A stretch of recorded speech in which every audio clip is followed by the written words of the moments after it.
Hello everyone, Kraken here, artist, gamer, and one of the developers behind Heroes Hour.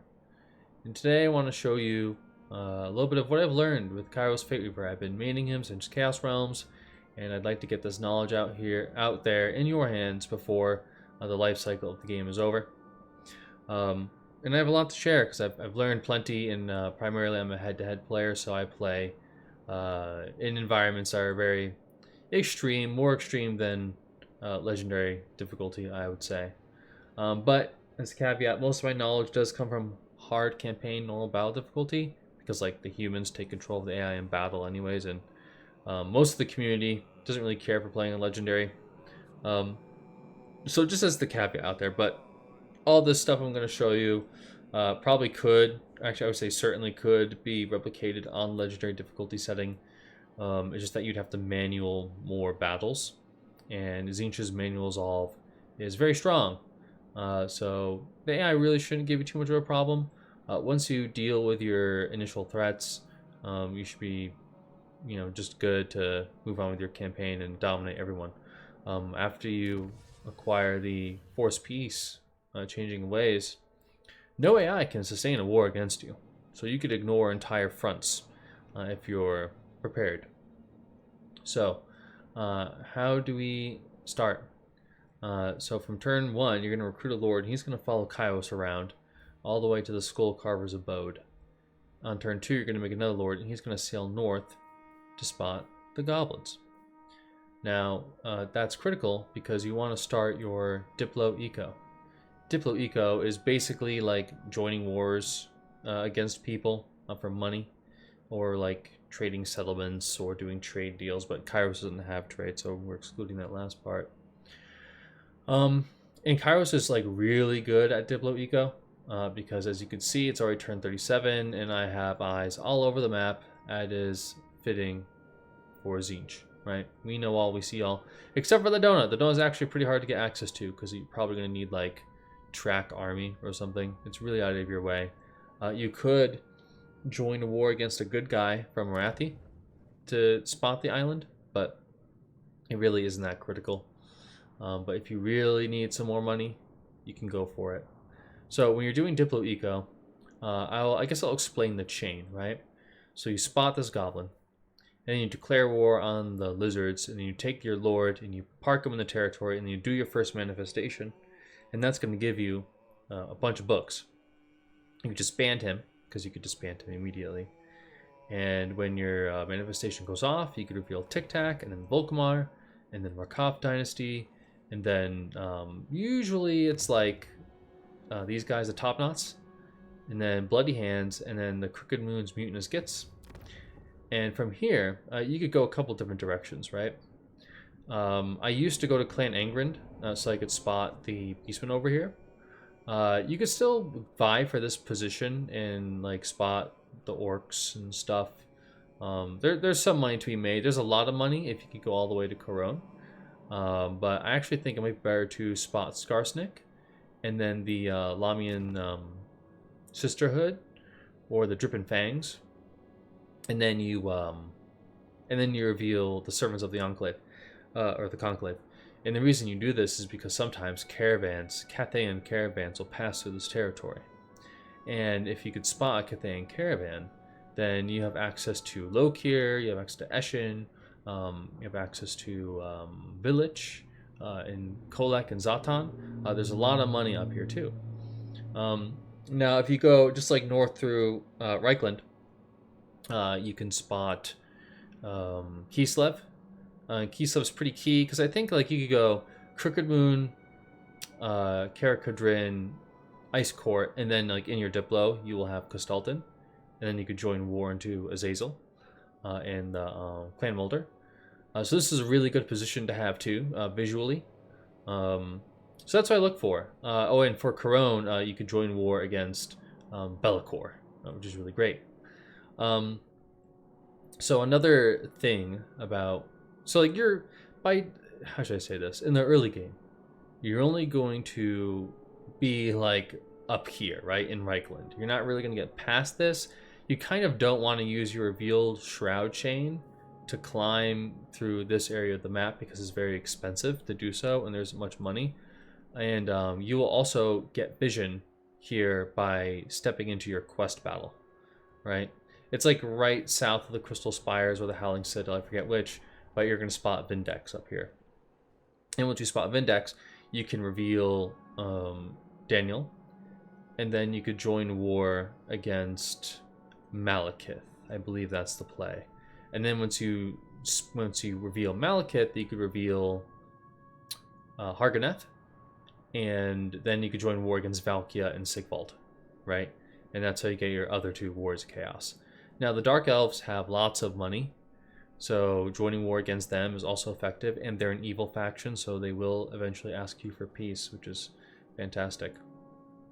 As you can see, my coffers are overflowing, and a note about reliability.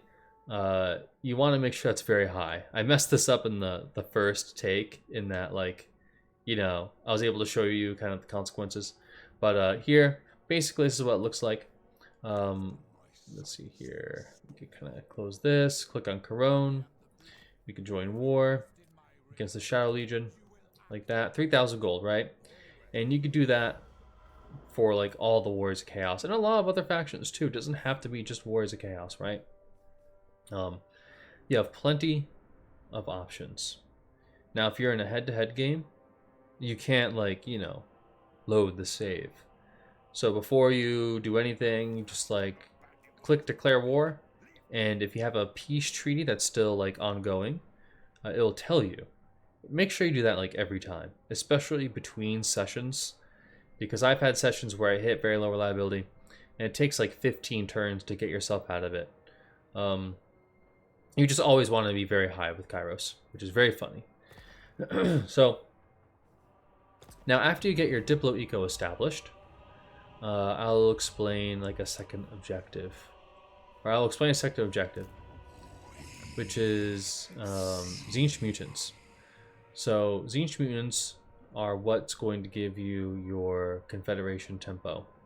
Confederation tempo is really critical in the head-to-head setting, and actually really critical to your opener against Oxyotl.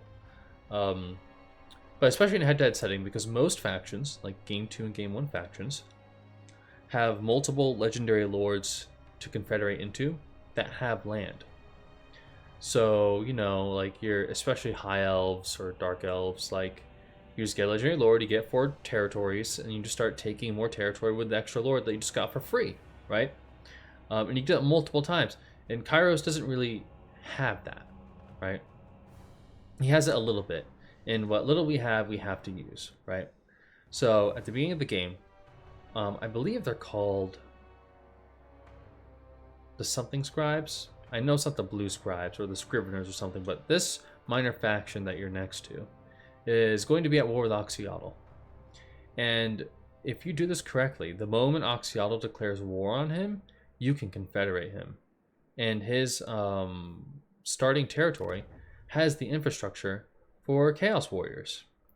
And you could use these Chaos Warriors to just like basically auto-resolve Oxyotl with ease. And oh, by the way, his starting army has a Soul Grinder of Tzeentch in it, which is really nice to have. So it's a good confederation. You want it, you need it. So how do we get the mutants, right? You need to win a battle with another lord present. I'll just hover that again. Reinforce a battle with Tzeentch. So I guess like if you had like an AI ally that's Tzeentch and you reinforce them, it would also proc. But basically, if you have multiple lords of your own in a battle, this will proc. It's not a 100% guarantee, but it procs pretty often. And I believe, 100%, if you have more characters, you get more rolls for this ancillary. So what you do is you get 2 or 3 lords, or 4, probably 2 or 3, and you go to the Skull Carver's abode, right? And this is where the Nurgle faction should be. Well, it is by the time you get there. And you're going to cycle sack him. And the reason why you cycle sack him is because for every time you do it, the game no longer cares about the type of victory you've earned. It only cares that you've earned a victory, right? And you get a flat amount of XP. No, wait. Yeah, it doesn't care about the victory type, but it cares about the scale of the battle.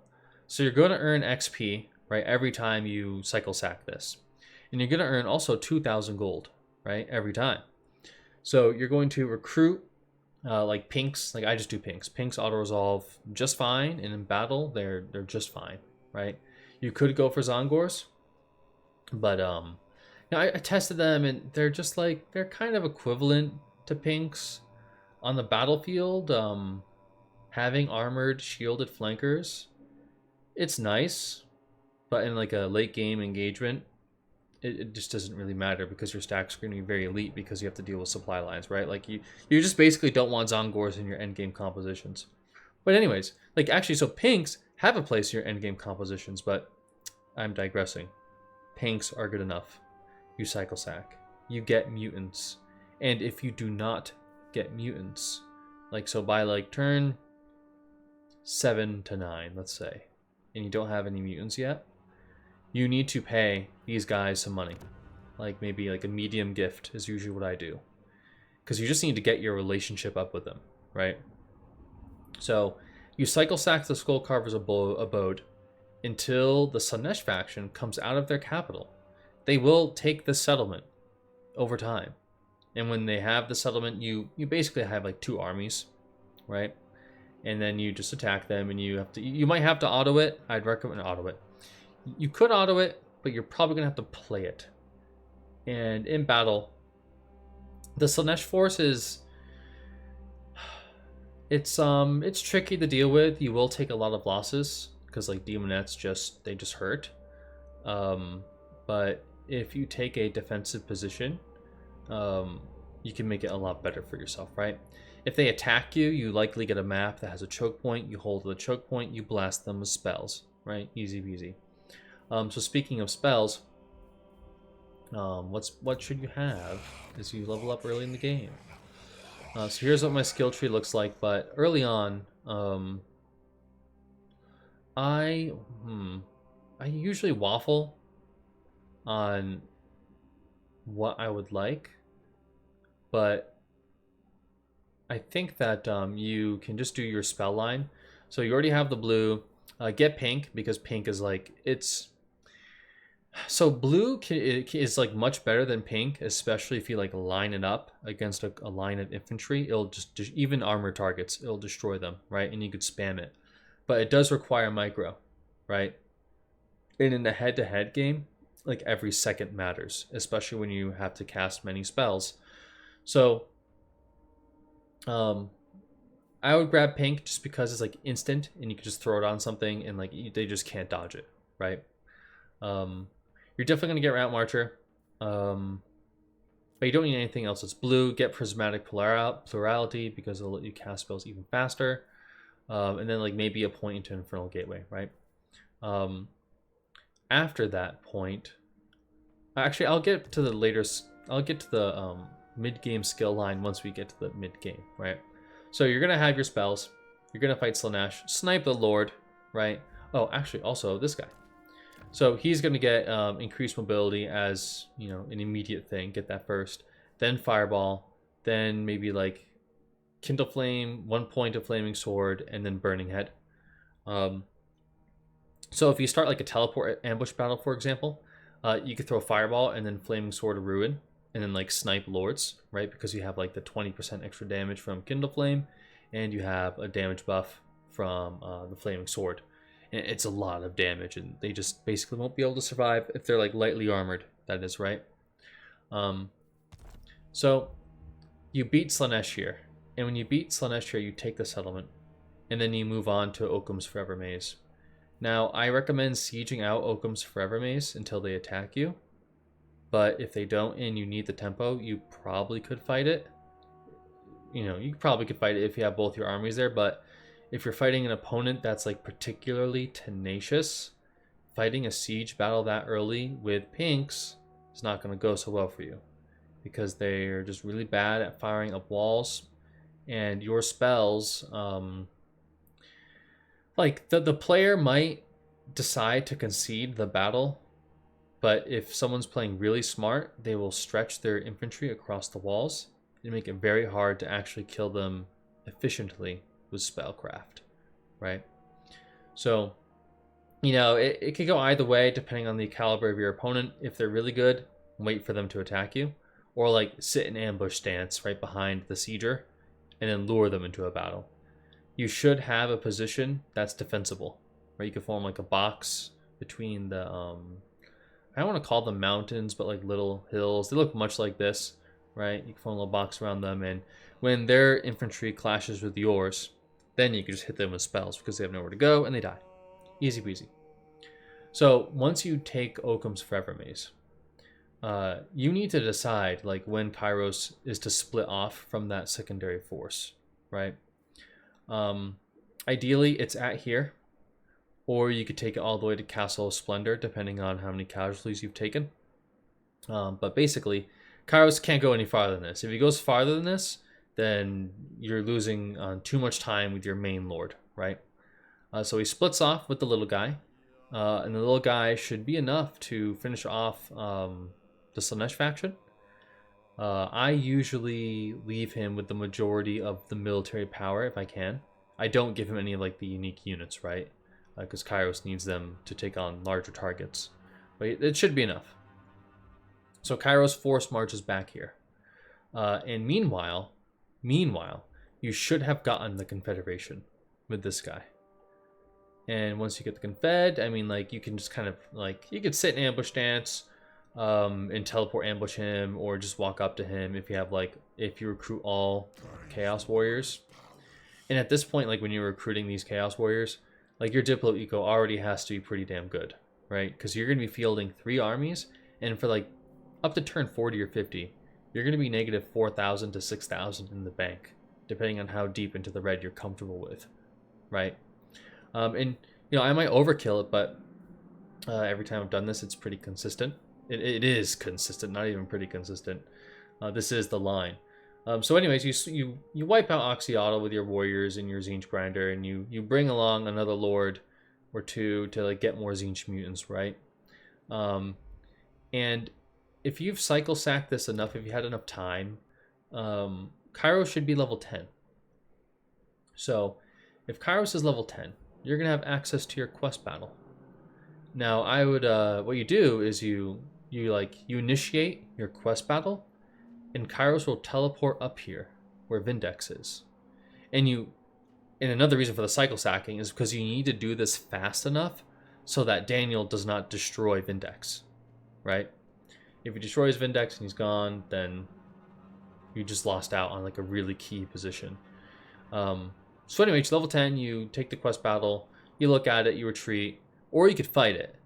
Now, I like fighting the quest battle because if you kit out the cultist, like I said, you could like use Blue Fire of Tzeentch to kill the Exalted Flamers and the Lord of Change and enemy Kairos, and the Forsaken that clash with your horrors. Like, you could actually kill them too.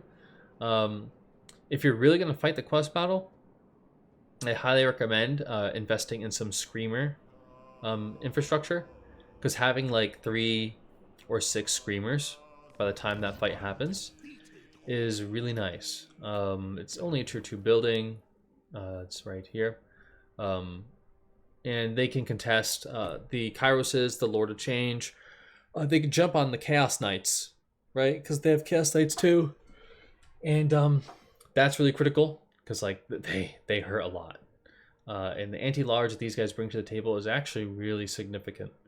And they can also jump on the Soul Grinder of Tzeentch that's going to be focusing Kairos, because he's not going to get out of that battle like without a few scars, and you definitely don't want to lose him.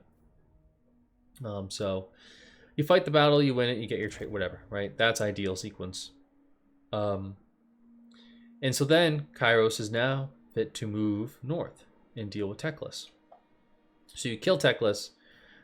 You purge your way all the way up here, you kill Tic Tac, and eventually you end up in this position, right? Up until this point, what are your techs, right? And I think what I'm doing in vanilla is overkill, but it's kind of like erring on the side of safety for dicey fights. So I start with Way of Deception. Then I get Arcane Surge. Now, if you pair Arcane Surge with the Prismatic Plurality, you're firing your blue fires of Tzeentch rapidly, right? And like, the whole idea really is to burn through all of your magic as fast as possible, right? Because you want to just destroy your opponent before they have a chance to, destroy you, right? It's funny because like Tzeentch is almost like dwarfs, right? His army roster is very like defensive in a sense. You want to keep stationary positions if possible because like it gives you more micro for your spells, right? And basically your magic is your artillery, so over time you're generating magic and then you spend the magic and that's your kind of win condition. So I do Arcane Surge, then Thematic Locus into Force Peace. And you also get Borrow Time. So Borrow Time and Force Peace are the replacements, basically, of Halt Faction. You do have, Halt Army obviously was a replacement, the direct replacement, but this was kind of like to make Tzeentch, a bit better because, ultimately the faction is nerfed by losing Halt Faction. Halt Faction could swing the tide of a huge player versus player engagement when there's like 7 armies on each side, right? Or it could let you like force march multiple lords into a dicey position that you otherwise wouldn't be able to, right? Like, so for example, I was fighting the Sigvald guy and he had like 4 armies and I had like I had a bunch. I think I had like 4 as well, and I force marched into his position. He's like, "What are you doing?" And then I halted his entire faction, right? And the next turn, I teleport ambushed him, and it was GG.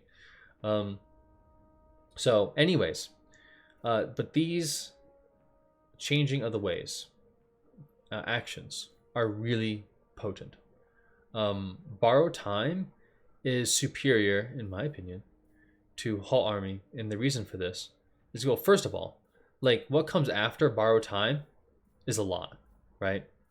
Now all these techs are great, but like, this is pretty good, saves you cash. This is pretty good, it gives you books faster. This is great, you want Lord Recruit rank. This is amazing once you get to end game. This is meh, this is meh. That is actually pretty decent. It's pretty decent. But Borrow Time and Force Peace is great because Borrow Time, obviously it's already actually saved me in a few campaigns. I was literally getting exterminated by a Bordelot player in SFO, and he had Demon's Gate, and I had Kairos and like 2 other armies here, right? But I was like, he could see that I was out of range, right? And so he ended the turn, and then my turn came up. I moved him, Borrow Time, moved him, siege, and I force marched my reinforcements. And the best part about Borrow Time in a PvP engagement is that most of the time, players will forget it exists.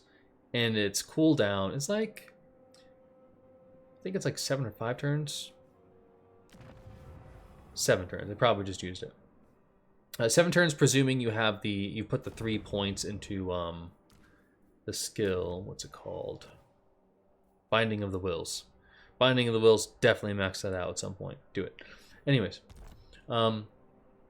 so yeah, they'll likely forget it exists, and then you could perform some crazy maneuver, and you could, destroy them.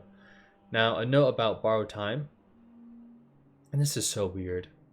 If you move in Teleport Ambush stance, it locks you into Teleport Ambush stance. You can't switch your stance, right?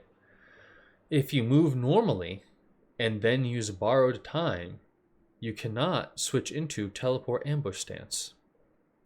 So definitely keep that in mind. You have to kind of like stick to teleporting or regular moving for the entire turn. Borrow Time also will just generally give you tempo so that you could like leap to more settlements, and like tempo is so critical. It's everything. You want as much land as possible to get as big as possible so that you have more money, so that like, you have more to work with, right? So when Kairos is moving here, you eventually have more money to make another army. And the other army, your 4th army at this point, 4th? Technically 4th. You're going to be, I think, yeah, when you get here with your 2nd army, You have to decide whether or not to disband. Um, and I think I usually disband him. I haven't played vanilla in a while, but I usually disband him, and then you re-recruit because this place should be all tier 3. Now, don't be afraid to shuffle your buildings around because it's actually kind of important. You have a 4-region province, and you have a lot of like building effects that stack, right? So this is kind of like the chief one. You get tons more money per, you know, per how should I say? For every building, you get a lot more money throughout the province, right? So like you want to maximize these, and then the book building is kind of like, you know, that one too, right? So you max all that out for maximum money. But if you want to make an army really quickly, you build this. And the transmogrification locus, glad I got that in the first try, is super useful because you're going to have a lot of local recruitment capacity, right? And that means that like you could just cram out an army really fast. And that's what I did up here. Because like the longer you take to recruit your army, the more money you're burning, the less tempo you have, right? So I think it's worth converting to that building and then cramming out the army. That's decent, you know, ranks too. Get them out there, right? And then after they're done, you break them down and you build again. So this guy is basically dealing with this side of the mountain pass, right? And he's going to go all the way to Lamia. Now, all the way to... Is Lamia right here? I think Lamia is right here. Now, something to keep in mind is that I'm just like, I just got so lost because I was expecting to see Cetra here. And I was like, wait, where's Khemri? I don't see Cetra. So in this dark timeline, Manfred has destroyed Cetra the Imperishable. So ideally, right, when you're expanding into your mid-game, you kind of have like this big horizontal like source of power, right? Because you have the Cracked Land, which is a 4-region province. You have the Land of the Dead, another 4-region province. Then you have Lamia, which is also a 4-region province, right? And from here, you can project a lot of power. So like, when it comes to investing money into infrastructure, because as you can see, I'm spending a lot per turn on like my armies, right? When it comes to investing infrastructure, I normally only go to like tier 3 if I feel comfortable. Sometimes I don't even, right?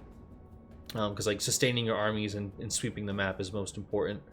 Like building up your first settlement is fine, but I'm not like super fixating on it either, right?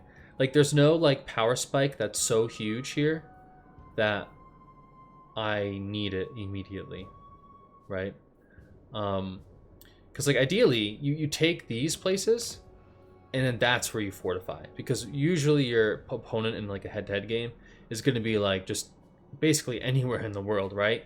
And you don't want to be recruiting your tier 5 units from the Abyssal Glacier. It's just too slow. Like you'll burn so much money sending your armies across the ocean to reinforce, right? But if your opponent is fighting you like from Lustria or something, or like maybe your head-to-head opponent is Cedra, right? Sure, you could use this as your main military base, right? So you acquire these lands, you build them up, and by the way, that horizontal line kind of continues to the Turtle Isles. Now, the army that kills Oxyotl, you can send up this way. This side of the mountain pass is pretty safe from predations, right? And it gives you that 4-region province at the end. But like, you know, I haven't really like squared away what should be happening in Lustria every time. I'm actually pretty nervous about declaring war against Clan Pestilence, because if you get hit with a Skaven Plague, that's 5 turns that you're not moving, because like you're not going to replenish anything, right? So, by the way, this is what like my army looks like when it destroys Oxyotl, just all warriors in that grinder. So anyways, yeah, it's tough. Like I believe in this playthrough, I traded territories to Clan Pestilence to get that military alliance with him. And he does give you money for it, but ideally you just kill everyone. Maybe if you're more aggressive with Diplo Eco, or like you're just confident in like killing the rats, sure, go for it. Just murder everybody. But in this playthrough, I'm just killing Ricarth. And then you know, live long and prosper from that position, because you can keep expanding pretty aggressively. And it's really a toss-up, like who was down here, right? Like it could be, what's his name? Gorok or Tehenowin, right? Usually Tehenowin gets exterminated by you, but you could have a number of factions there. Now, if you ever end up in a war that's like too crazy for you, well, guess what? That's why you have forced peace, right? And you can just pacify them. Now, I think that if there's a fresh war, you can force peace for like 200 books. But if it's a war that's been ongoing for a while, it costs more. Let's see here. See, look, 156, 156, 156, 127. Like, there's this, like, the Jade Court, 156. So it doesn't really matter if they're good guys or bad guys, right? You can just, boom, done. And look at that, only 2-turn cooldown. That's crazy. Like, you can, you know, you could actually troll your head-to-head opponent with this. If they're going a bit slow, and they're a faction that cares about their reliability, you could force them into peace with a faction that they're, you know, in direct conflict with. And if they continue to fight them, they will lose their reliability. So fun. So anyways, forced peace is really strong. So where are we now? Changing of ways. I have a little list of things so I don't forget. Desired provinces, we kind of went over that. It's Nahakara. The desert is like the most region dense area. The barrier idols kind of sucks to go through because they're so spaced out. You could, like, I usually try to friend everyone here, and then you sail up to the western border princes and you take all this territory. To me, this is more appetizing, because like you have rats over here, and you want military allies. So I guess I could talk about that, right? So this position, this confederation, usually your second. Actually, the changeling is probably your third confederation, which is kind of funny. It's like, oh, normally you'd want the legendary lords as fast as possible. Well, you know, like, you want to save this guy from Daniel. If you confederate the changeling first, you're going to have like 8 turns where you can't confederate or something like that. And you're probably going to lose Vindex. So actually, another thing about this position, which is super funny, is, let me see if it's working. Look at that, boom. So usually when I take this position, he has the Volcano's Heart, which is usually a tier 3 settlement. And you could go to Daniel. My reliability is very low, so he might not like do this trade with me or anything, but let's see.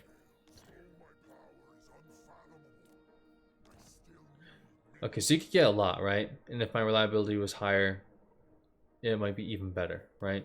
So what you could do is you could like vassalize, trade, and then because Tzeentch corruption's really high, you could take it right back for cheap, right? Like I just did. It wasn't that expensive. And I've done this in multiple campaigns where Daniel literally becomes your vassal for giving him that trade. So that's huge. I've also had a run against a Dark Elf player where the Broken Wheel faction, it's funny how I remember that faction's name, but not like the Lord of Change name. The Broken Wheel faction actually survived against Malice, and I confederated him, and he only had 1 region, but it was tier 3. And I traded to Malice, and he became my vassal, and he was a military ally of Malekith, which was so funny. So I deprived him of his friends, which is something that you are wont to do as Tzeentch. Turn, you know, people's allies against them. So, okay, yes. Another thing about Vindex's position. Why do you want it? Well, this province has a very important building, the Symposium of Change. So the Symposium of Change does a lot of things for you, and the first one, being most important, is request army cost minus 50%. That is very strong in the like late game, right? When you have big allies like the Chaos Dwarves or like Clan Wars or something, right? Or like, you know, you're moving into the end game and like you're, you know, friends with the Dark Elves, right? This is huge. And this is huge because you could pair this. And I don't have the Changeling in this playthrough, and it makes me think that I played this game before the Changeling. Let me just double check. Yeah, I don't see a Tzeentch faction up here. The Empire. Usually the Empire's at war with the Changeling if he exists. So I don't think the Changeling exists in this timeline. So, anyways, if you pair that with the Changeling's skill that also reduces request army cost by 50%, you just start taking armies for free. And it's so powerful, actually. That's a huge tempo spike. I only did it once, though, because it's a really late game thing to do, because you need this province to be tier 5. And it's not worth rushing, ultimately, because like you haven't cultivated many military allies, right, usually. And also the military allies that you have cultivated, you usually don't have like secondary army doom stacks that can like do some serious fighting for you, right? If you're playing on higher difficulty settings, this may be the case. In SFO, it's the case. The AI tends to field stronger stacks. But anyways, super strong synergy. Definitely be on the lookout for it. Also, like, it gives you a good position to just start claiming more territory. Now, the problem, of course, is like, what territory do you claim, right? You don't want to go after Daniel because he's your friend. You could exterminate Daniel, but if you do that, you're adjacent to Malice. And I don't know how to fight Malice with Vindex's army. It's just too weak. As you can see, I saved most of my regiments of renown for this front. Because like that's the best way, that's the fastest way to get power up here. Like you could take this to tier 3 for Flamers. Flamers auto-resolve very well. And they auto pretty well too, but they're kind of like finicky and glass cannony. So, you know, you'll have mixed results with Flamers. Or you just go straight for Chaos Warriors. But Chaos Warriors, like, they won't fight like Archaon, right? Like, so if you expand this way like I have, this is a timeline where Archaon is like, I think he was destroyed by Boris. This is a really good province to have. Fantastic province. So you're going to want to get rid of Boris if you can. If this is open, do it. And then after here, right, presuming like Archaon's alive, right? I don't know what to do. I think the line is to go for Throg. Because Blue Fire of Tzeentch is really effective against Throg. So you could snipe him, and then all the trolls hopefully will rout, and then you'll live long and prosper, right? Like maybe you get some Tzeentch halberds, or even spears in your army, and flamers or something, or screamers, right? And then you kill Throg, and then I don't know, you sweep into the Empire maybe, right? Like you try to be friends with all these guys. Force P should really help you like tie up tricky positions, you know?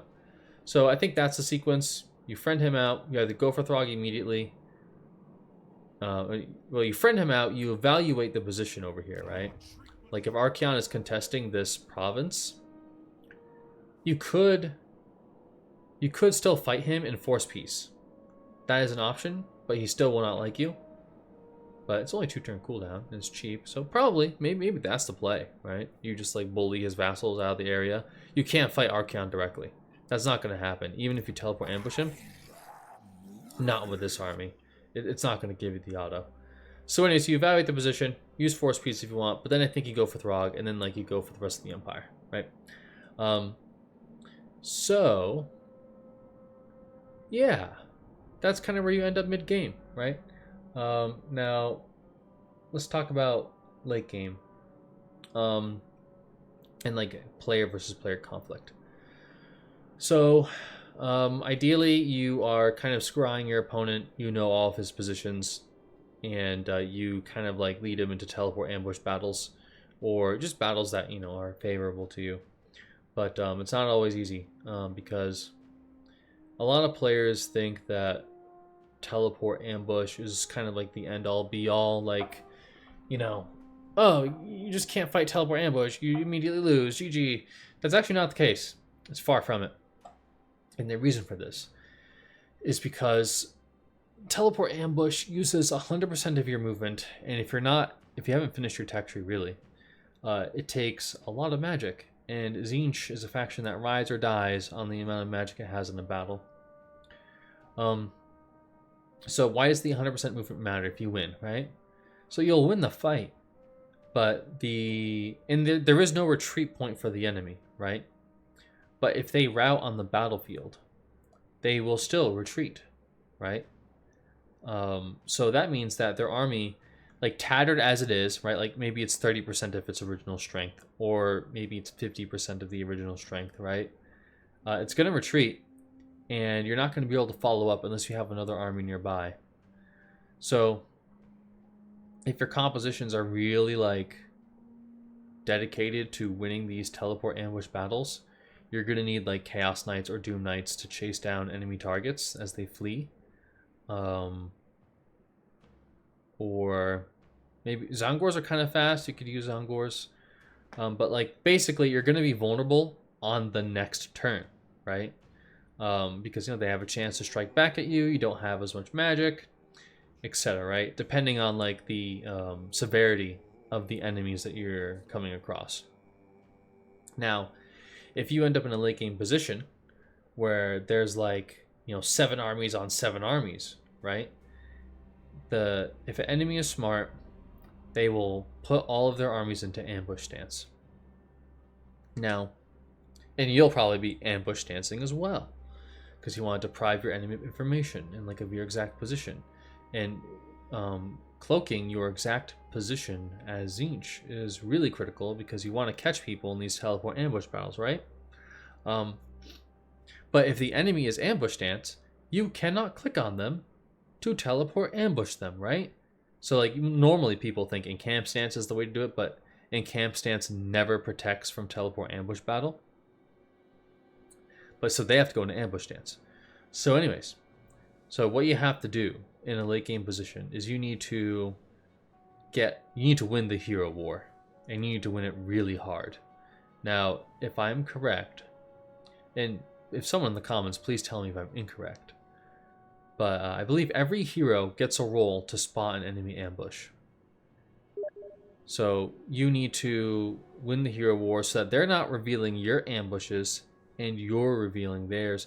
Not only that, when you reveal their ambushes, you need to be eliminating enemy flying, dueling lords.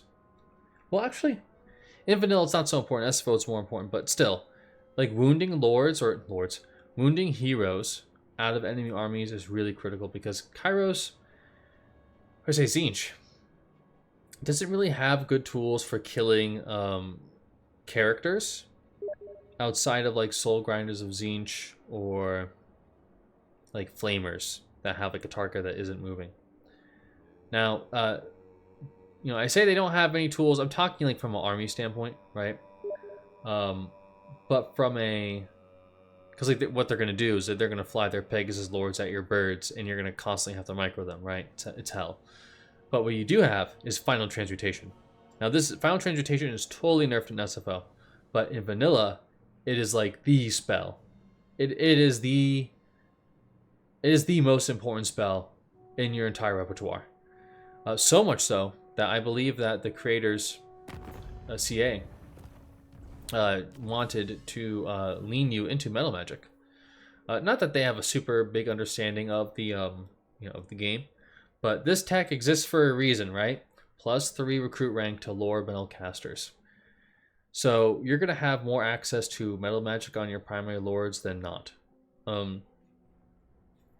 So Final Transmutation is a spell that does like AoE damage to to elite entities and characters.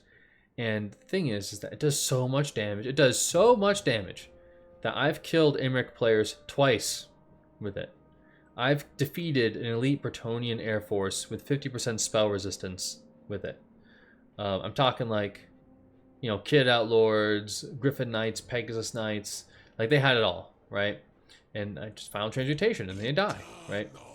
Now, to be fair, those armies were led by Kairos and they had Lords of Change in it, which increases his spell mastery value, which lets the Final Transmutation do tons of damage. So the thing about him too is you could chain Final Transmutations, right? with the Staff of Tomorrow. So if there's a big blob fight, like I've even killed 4 Warbear riders with 2 casts of Final Transmutation, right? Like it is just so powerful. I can't stress it enough how important that spell is. So anyways, Kairos can chain it back to back, super devastating, and all your other lords should be basically metal. Now, the thing about your lords themselves, right? You want to kit them out to be metal casters because your entire keep clicking the wrong button. The entire tech web is basically about bolstering your lords of change, because it gives them access to, the Tzeentch lore, right? It gives them free bound spells. And by the way, these are bound spells, meaning that they will benefit from spell mastery, right? So like excluding Kairos, your ideal position is having multiple Lords of Exalted, Lords of Change leading armies, or, DM Princes, and having spell mastery on all of them, so that there's 40% extra spell resistance going on in the battle, or spell resistance. There's 40% extra intensity, spell intensity in every battle. And, that just boosts your damage by, a significant degree, right? Especially these spells, too, because they're free. Now, you have this. You got, where is it? Glean Magic, which is, like, okay for pestering enemy casters. You have, where is it? This one for Treason of Tzeentch, honestly, not that great, but you have it. Tzeentch's Firestorm, that's another important one. And you have pink and blue inherently. And the last tech, no, wait, am I missing one? There's the Vortexes. There's the Treason. There's the 2 regular spells. And there's, Glean Magic. Yeah, that's 6. So anyways, you get all these, you get Fires of Change. This doubles the amount of spells the Lords of Change have. And basically, like, God, Okoi posted meme videos about how ridiculous this gets, right? You can just, like, fill the battlefield with ongoing spells. Now, that will kill a lot of enemy units, but at the end of the day, and you do want Lords of Change in all of your armies, right? That's kind of like the point of playing Kairos. But there is kind of like a, how should I say, like a micro ceiling, I guess, that determines how many Lords of Change you should have in any composition. For me, my limit is like 6 to 8 Lords of Change per army, because they have 30 armor. So like, so not only do you have to cast 12 spells per Lord of Change, right, if you want to use them optimally, you have to also keep them alive. And they're decent fighters, but if you stick them into like elite enemy forces, because you're fielding, presuming you have elite enemy forces, the enemy has elite. Presuming you have elite forces, blah, cannot English, the enemy also has elite forces. So if you dive them into fucking like Chaos Knights, or into like, gold tier archer stacks, or into like, lizardmen with monsters and stuff, like they're gonna die, right? Like you're gonna lose a few birds in the exchange. You could use the glittering robe to bring them to 90 armor, but that's just another spell you have to cast on top of all the chaos, right? Like not only do you have to cast the spells on the Lords of Change, you have to also be casting on your regular Lord, right? Because you want to be building up to Storm of Fire and to the missile, the Bolt of Change, and using your your passive, right? Like as Kairos, you have a lot of oh,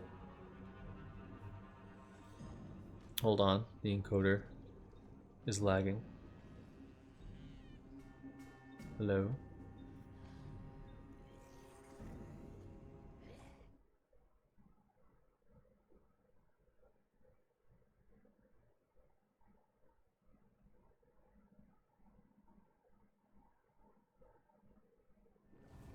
Hello. It's better now. Come see the crystal deserts. Alright, it's lagging, so I'll just not move anything too much. So anyways, where was I? Yeah, tons of spells, and you need to be casting on your primary lord, and it's just so much micro. It's gonna stress you out. It just is. There's a lot to do. So you need to figure out, how much you can handle as a player. So I recommend 68 Lords of Change. I recommend Chaos Warriors as your front line. And I recommend, the Mutalith Vortex Beast. I actually recommend a Cockatrice or two in every composition because their debuff is so huge. It's like -10 or something like that to enemies nearby them. So you land them to sit right behind your warrior line. And you can splash in a few Chaos Spawn if you want to, because like they further debuff. Like you're just stacking all these debuffs, right? Which kind of helps you in the melee grind. Mutilate Vortex Beast because it's just it's a freaking beast. Soul Grinders are great if the enemy has like flying dragons and stuff, and they're like trying to keep away from you. They're actually even good at taking out enemy artillery. I think it's kind of a waste of ammunition to fire at enemy artillery if it's like dwarven cannons with like 4 cannons each, right? Because then you need to like actually hit all 4 cannons to turn it off. But if you could like flip the position, like so for example, the enemy has like a hell cannon, right? And only one, and you blow it up, and now they have to charge you, like then it's worth throwing at the artillery, right? At the enemy artillery. But Soul Grinders are still pretty damn good, especially against flying lords, and there are a lot of them in this game. And then Flamers are also really strong. Like they just do tons of damage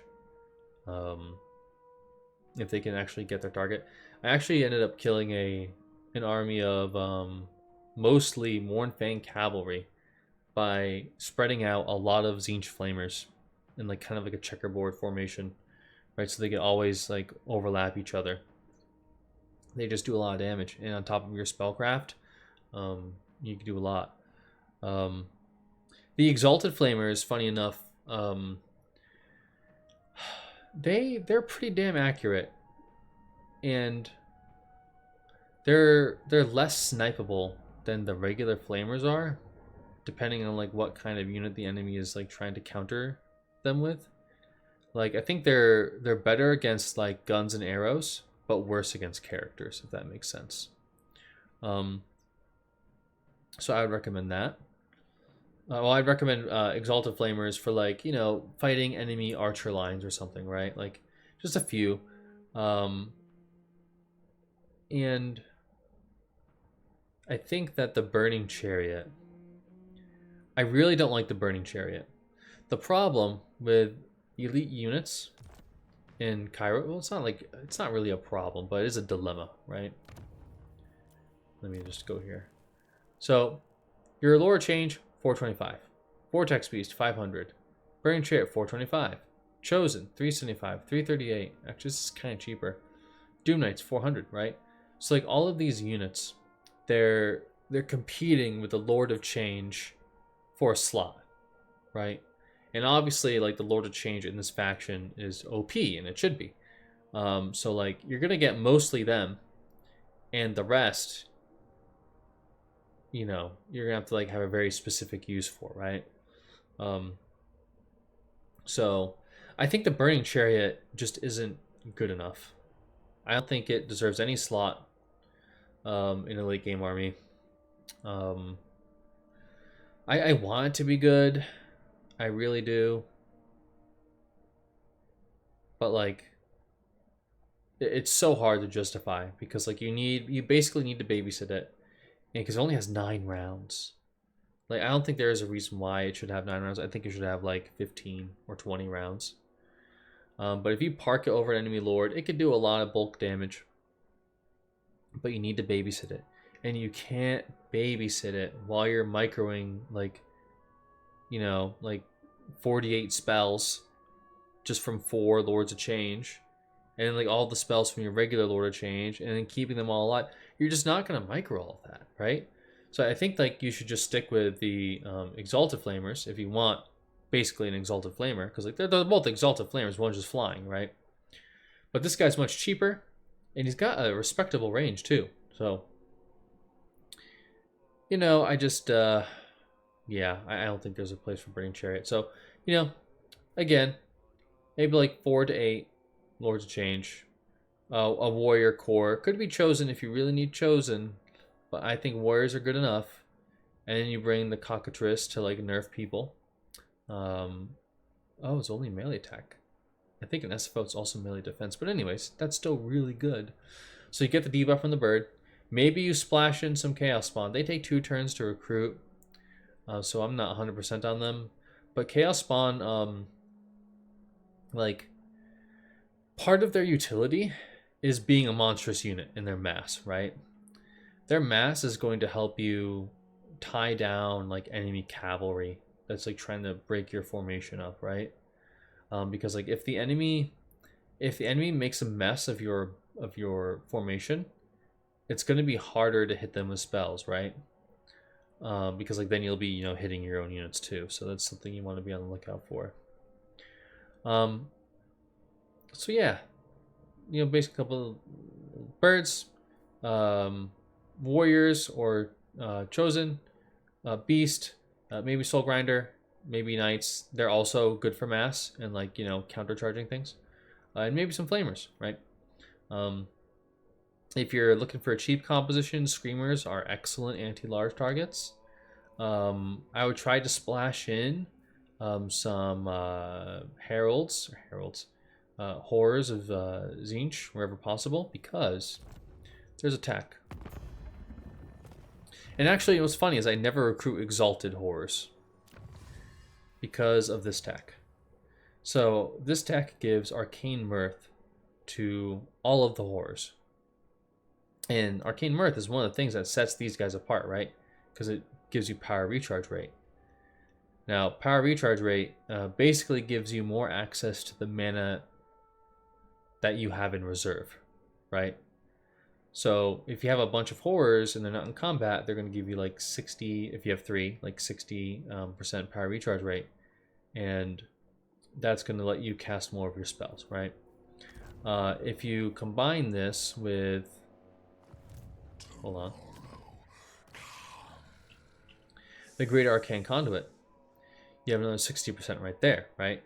And actually, this is one of the reasons why I really value the Beast Shard, because you have another 80%. And like Kairos is almost always going to be casting spells throughout the battle, right? So if you combine all of these things, you just almost never run out of like active magic, right? Like magic at your disposal. The Shaiish Shard is really important because this gives you magic over time, right? But for your other guys, you don't have access to, you know, reserves per second, right? So you'll just be like, you know, power recharge rate, max winds of magic, and then go into battles. So when you're trying to win this kind of like late game PvP war, right? How do you get the heroes to win the like these engagements? Because you're gonna need a lot, right? And the thing is that this is kind of dumb. I honestly don't like this, but your sorcerers are tier 4, which is unfair because I think Nurgle gets them faster. But anyways, tier 4 capacity. No, wait, let me see.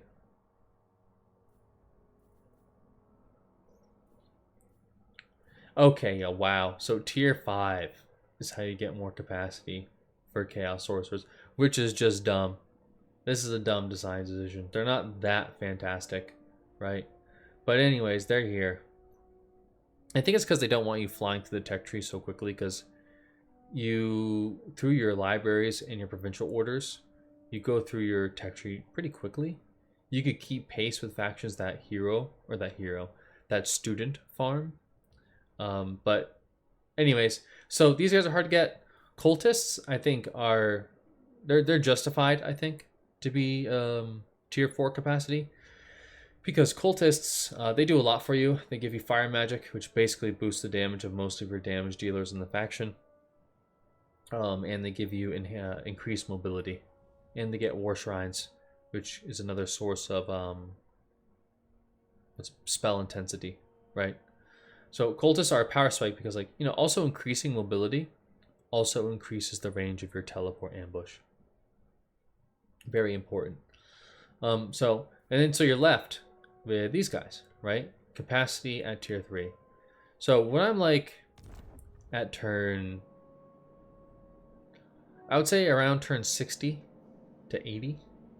But if like the enemy's closer, maybe I'll do it like turn 40 if I'm really feeling like it. I feel like I have to, right? I go through almost all my regions, and I just replace. I break down a building. It's probably the growth building, and I replace it with the capacity building.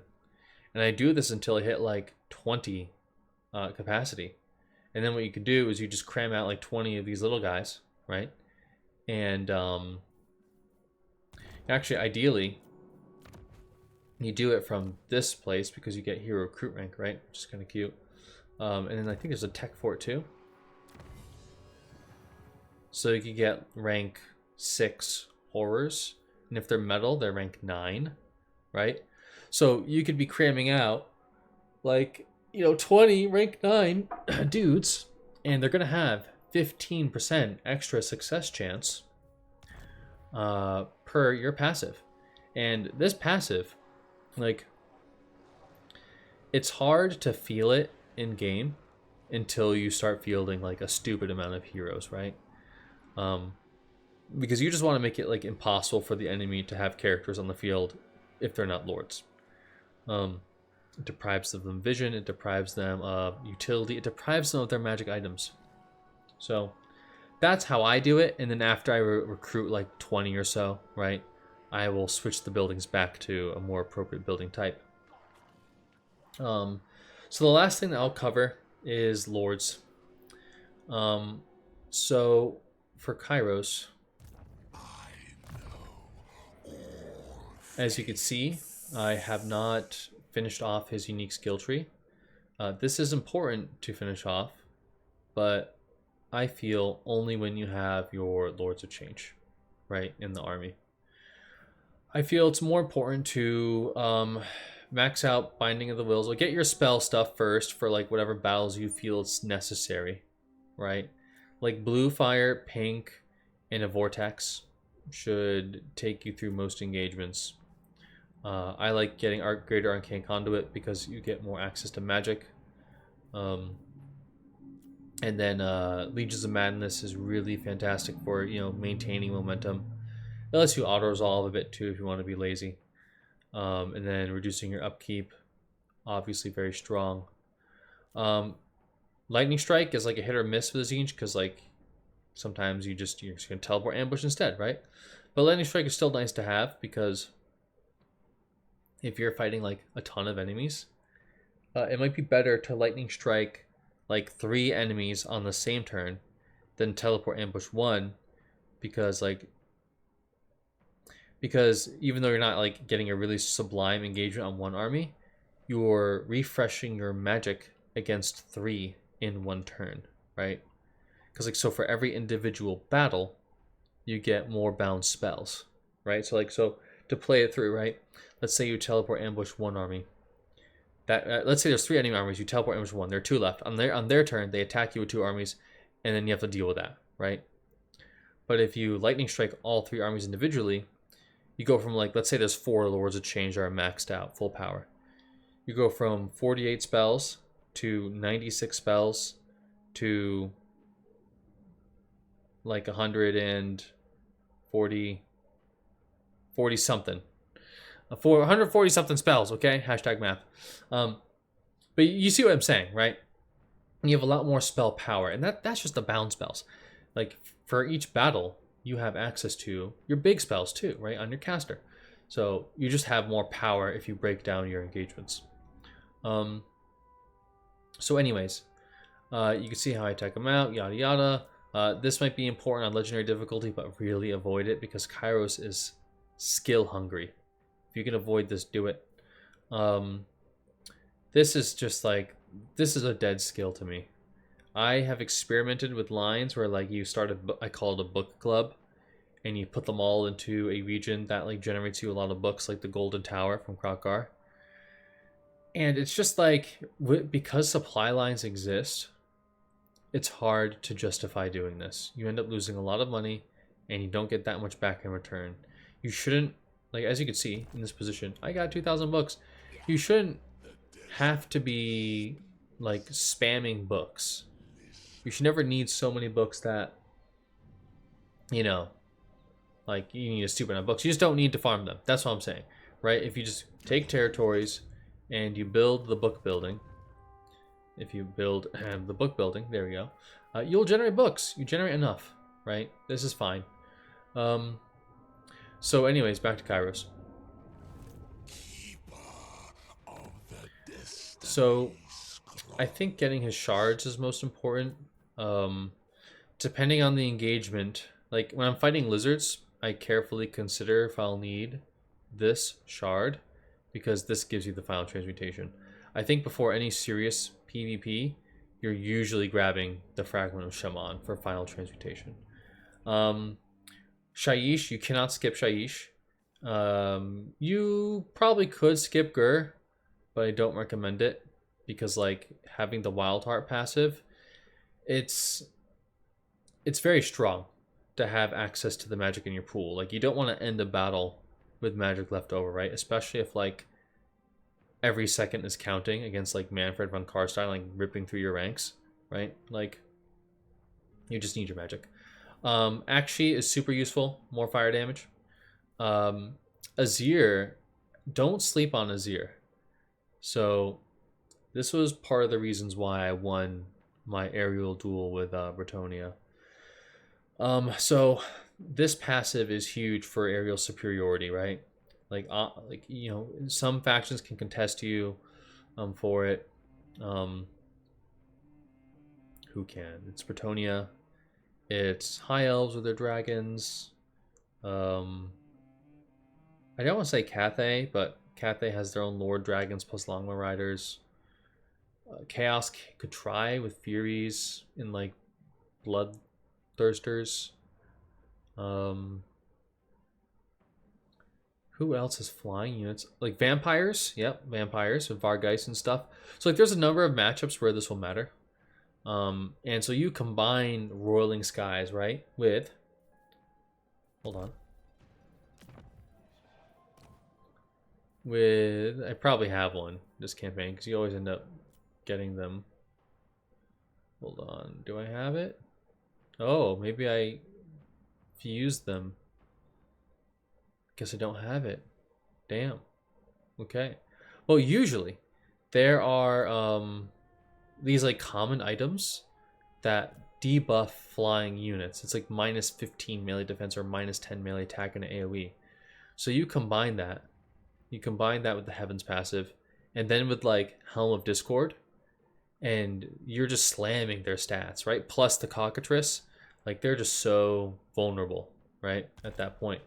So you can get some really good trades with your Screamers that, you know, don't have, you know, that great of stats, right? And also, by the way, there's a tech that gives Screamers charmed attacks, right? So it's like another minus 8 melee attack. So Zinch's air game is actually really strong, but it's subtly strong. That's the best kind, right? Anything else in the skill tree? This is good. You can skip that. That's good. Physical resistance is great. This is really great. These are both fantastic. All these are fantastic, actually. Hidden in Time is kind of funny because like you could use it to evade enemies that are hunting you, or you could use it to like assassinate certain characters if you're good enough. Because like if the enemy has like a light caster or something, or just like any flying caster or like a horse caster, and they're trying to skirmish you with their own spells, you could use this, sneak up on them, hit them with Gaze of Fate, and then just like, you know, cast Blue Fire of Zinj 10 times and they die. Anything else? Olgu, I always skip. I always skip Olgu. I don't think this is useful. 10% speed is okay. The Pendulum spell is like... If the enemy is fielding like Chosen or Depth Guard, and there's a lot of them, I might consider Ulgu, right? But often, you don't need to do that, because you're in late game, you have like 4 casts per Lord of Change of these vortexes, and you have Blue Fire of Tzeentch. And if you line it up correctly, you could just kill those warriors anyways, right? So it's just like very, Olgu is ultimately very niche compared to the tools that you have. Haish is useful in flamer compositions. Or if like for some reason you need to keep the enemy still, right? Because you have access to the net of a Mintok. So the net of Mintok is obviously really good, and like it's super awesome on Kairos because you could chain it back to back, right? And you chain it with the Gaze of Fate, so like you're just keeping targets still for a really long time, right? But also the Barona's Time Warp is a very potent spell, actually. You could like hike the melee attack of your screamers, or like your Doom Knights, or your whatever, right? So, or your Lord of Change that are in the sky, right, for an aerial duel. So Barona's Time Warp is still very useful. So actually, you know what's funny is I usually skip this one, but I shouldn't. The passive is actually really strong. Because like you're going to be casting almost all the time on Kairos, and you have other like giant Lords of Change running around. But I'm just greedy. I'm a greedy player, and I try to get away without it, right? Like, you have barrier, you should be microwaving, yada yada. But I would also recommend getting Fragment of Gyran. It's just good. But if you're greedy like me, you could probably skip it. So after you get all the shards that you like, and you max out your skill tree, and you get the blue stuff. By the way, actually, I have to talk about this, the Reckoning of Transmogrification. In all intents and purposes, I skip, because by the time it's useful, I've already revealed most of the map. If this was here, it would be amazing. But it's not. So here we are. So after you get your skills, after you get your blue, after you get your fragments. Actually, you know what's funny about the there's so many ways to play Kairos. It's so funny. But so if you really want, and you're greedy and you're really winning your battles, you could skip out on Legions of Madness, because I usually grab a few of these, right, like up to pink, and no, up to Prismatic Plurality, right? And then they go for Legions of Madness. But if you're really greedy and you're really good, you could bank your skill points until you hit level 14. And then you could grab shards right away. I think shards are faster power spikes than any of this stuff, right? Except for maybe that. But all that only matters in the late game position. Hitting level 14 and like grabbing 2 shards is like really strong, right? Because like once you have Shaiish and Gur together, the amount of spells that you could fling and how fast you could fling them, it just goes right through the roof. So anyways, so you could pocket your skills and then get them. Then you need to get Red Tree at the end. Warped Retainers is nice because it gives your Lords of Change a bit more armor. And I think I'd go for Myriad Servants to buff your warriors, because like warriors are usually going to be core. Like I think most a safe endgame composition is just halberds and birds and other support units, because like halberds will hold, right, and your birds will destroy them, and Kairos will kill basically anyone with final transmutation. So anyways, I guess I'll close this off with a note about the changing of ways again. Break Alliance. So Break Alliance is a very strong action, and CA knows it, because usually when you go to break alliance with someone, let me see, look at that, 9,650 books. Let's see if I can find another one. 9,000 again, 10,000, right? So like breaking people's alliances is really hard to do, and in multiplayer, it's just very hard to do, period, right? And you need to know who to use it against, right? So for example, I was fighting Bretonia, that same matchup I referenced. I actually ended up losing that matchup because Bretonia does not have supply lines, and I was outscaled, right? Now, had I fought that again, knowing what I do now, I think I'd put up more of a fight, but I still ultimately think that he would come out on top. Um, it just takes usually Nakara is really difficult to tame because Cetra is there, and the Tomb Kings will recruit like tier 3 units like Sepulchral Stalkers and Ushabti. And when you get here, let me check what his army looks like. I mean, maybe Zangor's is better for that type of engagement, but I usually go for pinks because like they give you access to the arcane mirth when you research the technology.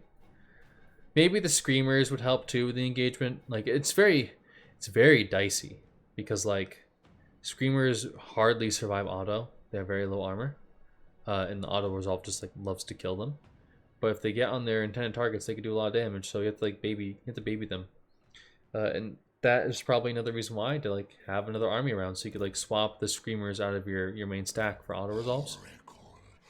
But anyways, I've never claimed Nakara earlier than turn 60, like all of it, right? And it's a pretty late point in the game in a head-to-head.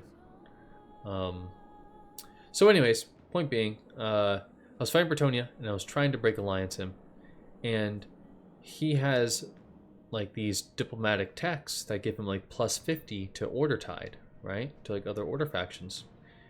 And the thing is that when it's that high, like you break their alliance, and like 3 turns later, they go back to being friends, right? And every turn their relationship improves, it hikes the cost of Force War, right? So let's see if I could like look at any trusted friends. Let's force peace, not force war. Let's see, Bordalo, and maybe the Hunts Marshal. Is it just Hunts Marshal Expedition? No, it's the Hunts Marshal Expedition. No? Is he even alive? Or am I blind? The Hunts Marshal's Expedition. Oh no, I can't do it because they're probably military allies. Yeah. 4,100, right? Yeah, you can't force war between military allies. You need to break their alliance first, right? And so the thing is that after you break the alliance, it's just going to keep hiking the cost, right? And I just didn't have enough books to like force a meaningful conflict. Also, another note, if you're not playing on the hardest difficulty settings, like forcing how should I say this? Forcing wars against human players is a very easy way to waste books, because what it does is it basically is like sending your opponent snacks, right? Because they're just going to auto resolve them, they're going to get XP, they're going to get defeat trait, etc. Right?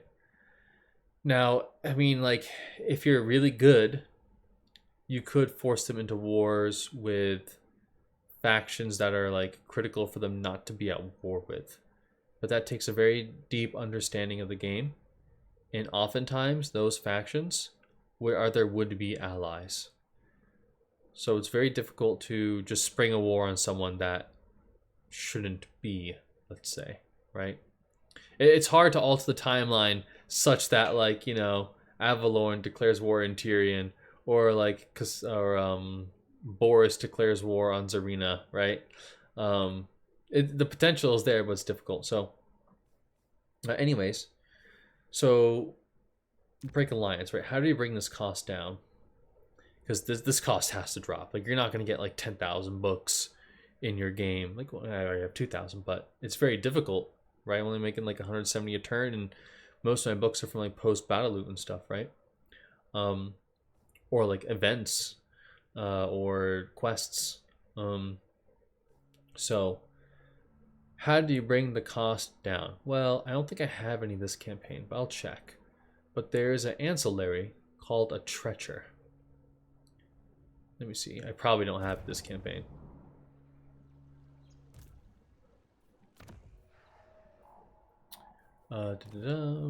Treasures. Siege mutants. Nope. So the thing is, there's an ancillary called a Treacher.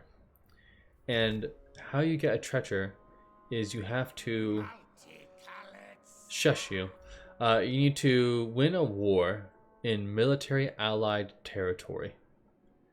So, like, how do you get that to happen, right? Because like, it needs to be a military ally. It can't be a vassal, right?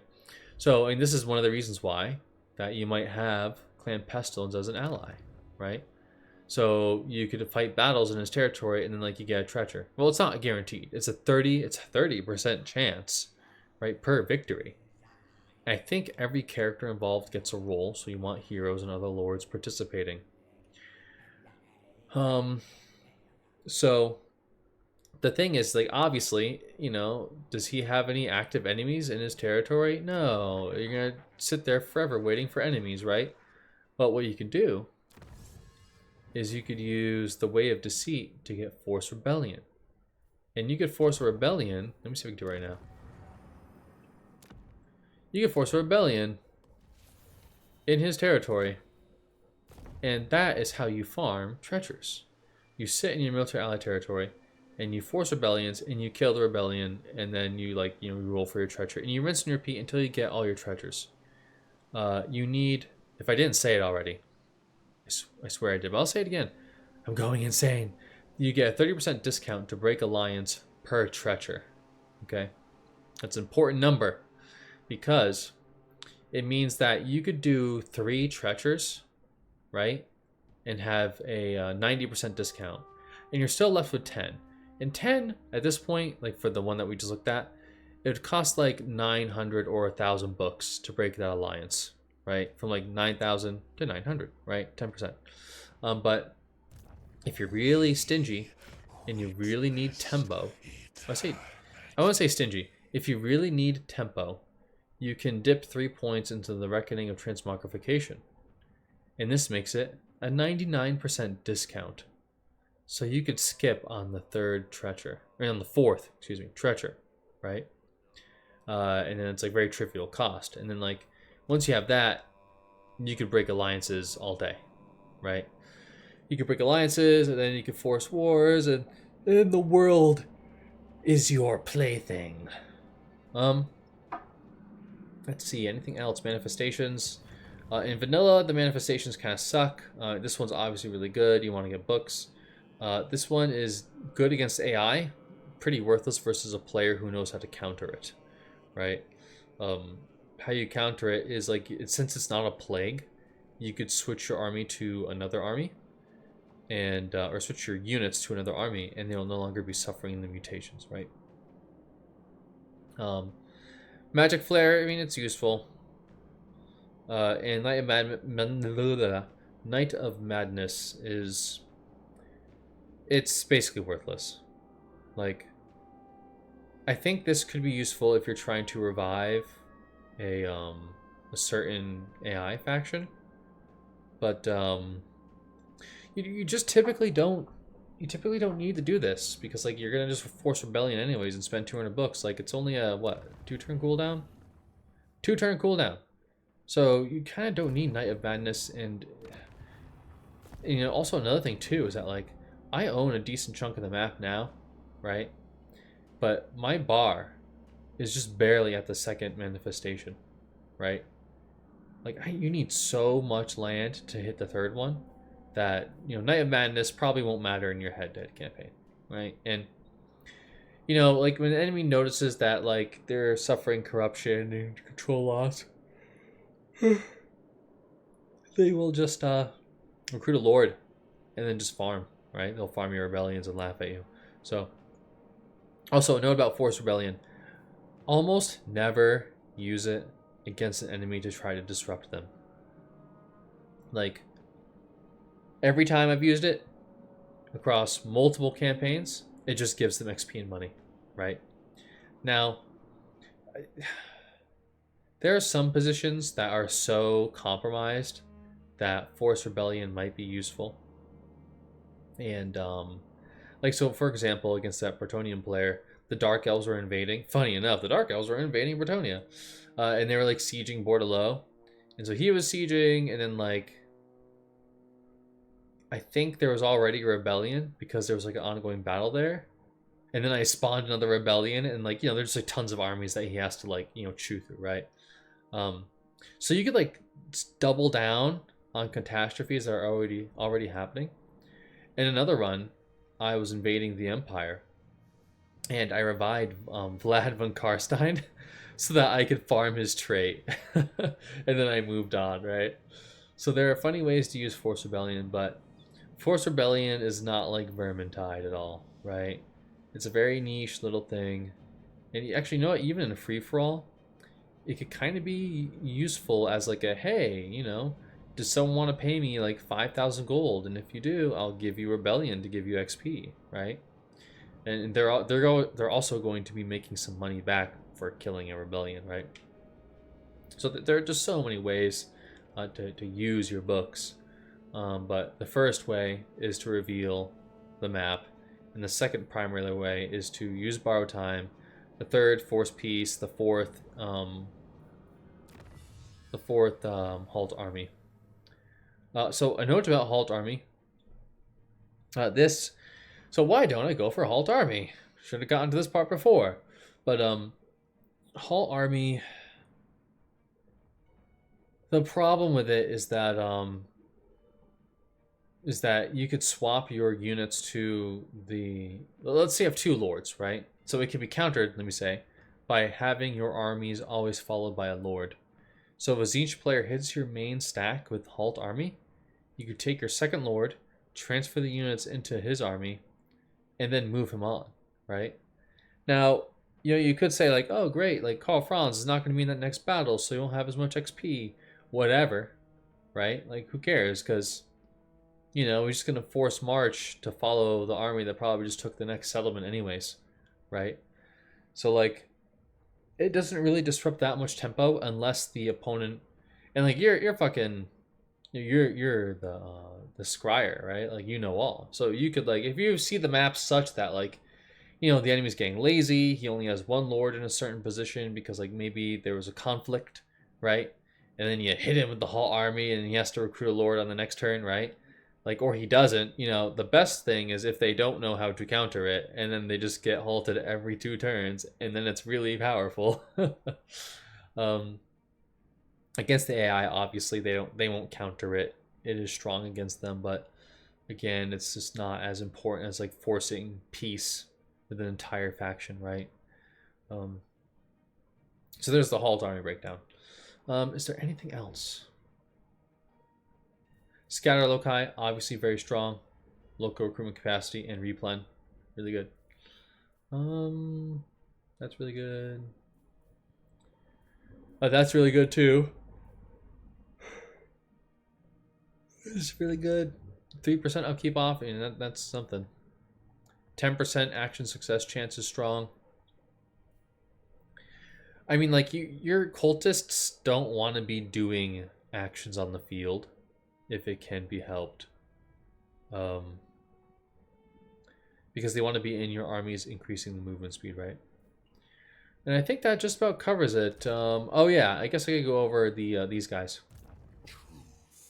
So I'm about to say something very controversial.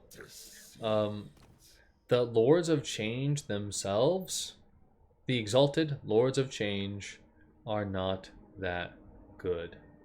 In fact, I think they are bad. And the reason why I say this is because the level tax to get them is too high, and the payoff is not good enough. So, actually, I'm curious. So, the thing is, these little bastards have these extra abilities, right? Does the desert ever change? Hush, my exalted lord of change. They have all these abilities, right? They got summons, they can boost power recharge rate, they can get more damage on a blob, and actually it's pretty good. If you're a mastermind of tying things together, you could use this plus fire kindling plus that fire damage buff spell, to get a lot of damage out of your flamers, all right, or like your soul grinders of Zinj. You will miss out on greater arcane conduit if you use these guys, because these guys have the greater arcane conduit, right? But like you're just losing so much levels. And these guys' stats 50, 55, it's only okay. 450 is only okay. Um, 35 armor is really low, right? Barrier, its barrier is nice, but like when you compare these guys to their counterparts across factions, like high elf sorcerers that get dragons, the dragon sorcerers are just stronger, right? Like chaos sorcerer lords on a dragon, stronger, right? Like more weapon strength, more armor, more HP, right? And they aren't losing like 7 or 8 levels to level up, which means that they have better spells than you, usually tempo wise, or like they've completed their blue tree or their red tree or whatever, right? Um, so just like the cold hard truth of the matter is that Exalted Lords of Change aren't worth it.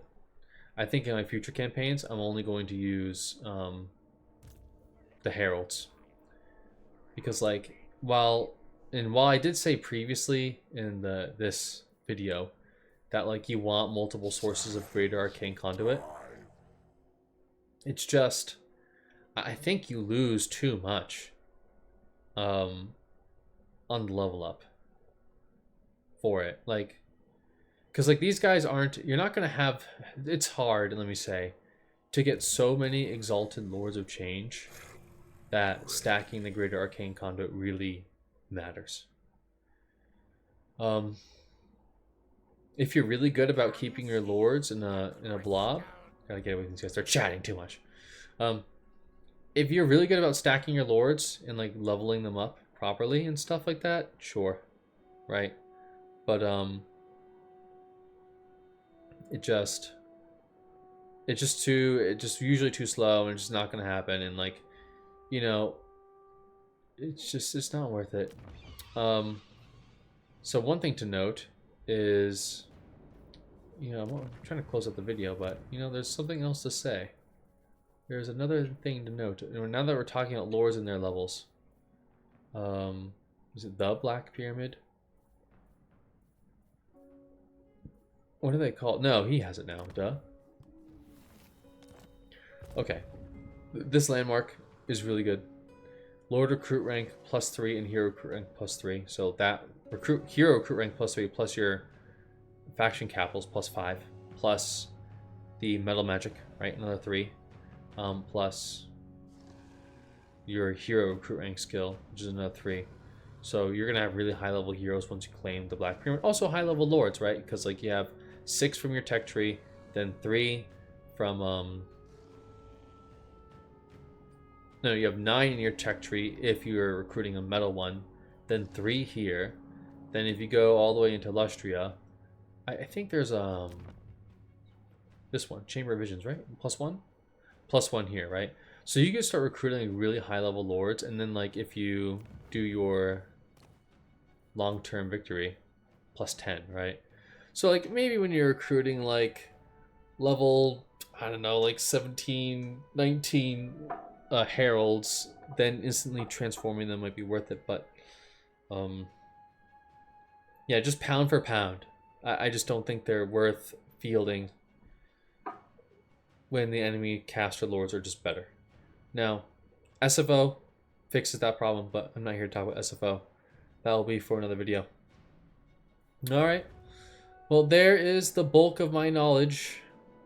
I said I was going to talk about skills, but like it's kind of simple, right? You just get the good spells on these guys, and then you get red tree, or to be honest, I would prioritize this for just auto resolving, right? That's going to save you on casualties the fastest, and then you go blue, and then you get Legions of Madness to heal, right? So what order you get this stuff in, like, I guess it's really contextual. If you need the spells on your heralds and you need them, but I usually go red. I usually go red first for your core unit. Pick one, right? They're either the melee dudes or the horrors. And then you could skip magic if you really don't need it, but I highly recommend hitting at least Prismatic Plurality in this, and Fires of Change, and then If I had to choose between these two, I'd pick Treasons of Tzeentch. How many skills does it take? 4. So just pink and 2 pink, 1 treason, 1 fire, prismatic. And then you'd go blue. And then for blue, now I haven't reported this, but maybe I was thinking like maybe the game was bugged or something, but when I was using server die, it didn't seem to work.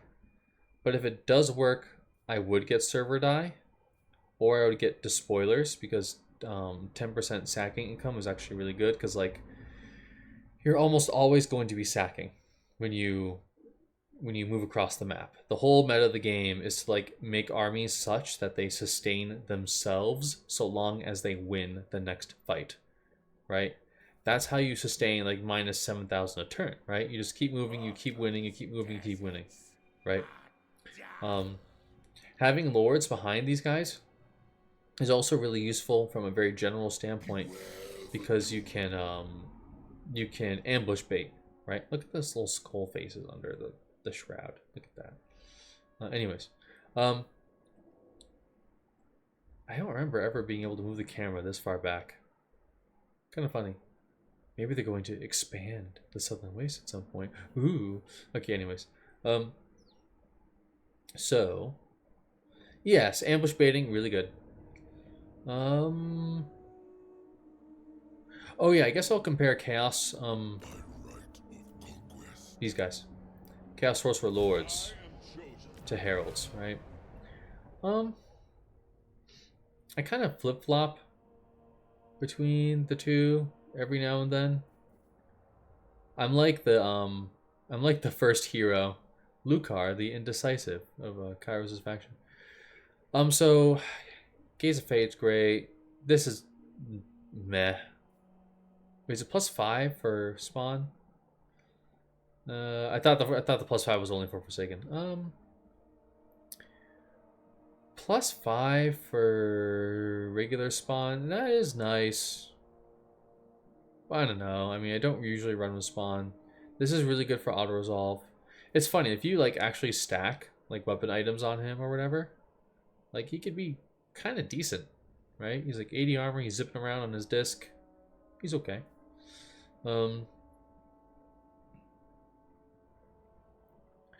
Miscast chances, meh. Winds and magic powers are +3. I mean, that isn't really gonna matter because you could like manipulate the winds themselves, right? I think Brand of Char is like the best ability that he has access to. Because replanning your barrier is actually really good. I mean, considering I'm thinking of only going for, not ascending characters, maybe I do sorcerers from now on. For just this ability. Because like you could kit him out with Final Transmutation and the Brand of Char. Then you'd just be set, right? Now, I wouldn't like you could get summons on your Herald, which is good for tying up backline stuff, or the damage bonus for like power spikes, which could be useful. I'll have to experiment even more. But when it comes to ascending in general, I don't do it. I think that the Demon Prince of Tzeentch, even though he's cool, I love his like little laugh when you cast spells. He's like a power mad mage. So, anyways, so I think he is worse than an Exalted Lord of Change if you have to choose between the two, because like even though he gets a mixed spell lore of Metal and Tzeentch, you lose the Final Transmutation, which is so bad. Like, it's just I can't believe how bad losing that spell is, right? So I think Metal Exalted Lords of Change are the way to go if you really want to ascend. I really don't believe in Demon Princes. Actually, I'm curious. I think they have 30 armor as well. If they have more armor, it might be worth it. Oh, I need to click on a different button. Hold on.